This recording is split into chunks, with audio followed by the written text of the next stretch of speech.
Alors, je vais vous raconter une histoire. D'abord, il faut ressusciter. Eh oui.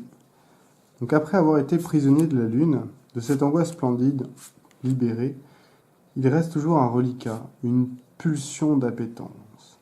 C'est un genre de vision comme une chanson ou comme un hymne qui traîne dans la tête. Un genre d'inspiration. Et le moment semblait opportun pour rencontrer un négociant en souhait. Celui-ci me parla de ma destinée, et comme il picolait beaucoup, il avait des visions et du sérum. N'ayant pas les moyens d'acheter 3 souhaits, il m'a néanmoins proposé 2 options.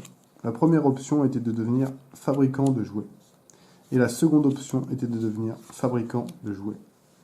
Et avant même que je tente d'utiliser la ruse, le négociant me contredit.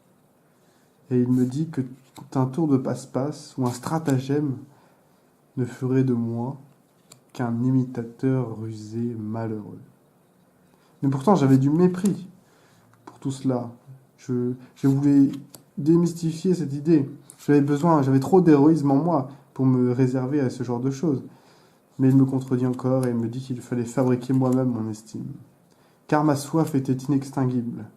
À moi de voir si je voulais traverser dans la sécheresse ou dans le rafraîchissement.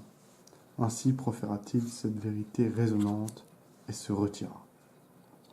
J'ai donc commencé mon voyage périlleux. J'ai cherché loin cette panacée-là, et puis peu à peu, après quelques découvertes fortuites, puis des retours ingénieux, est née une fascination. Ainsi, plus tard, j'ai été envahi par la prospérité. J'ai même revendiqué quelques indemnités. Et cette incitation à l'apaisement me permit même de domestiquer quelques souvenirs lointains. C'est un début d'équilibre de bon augure.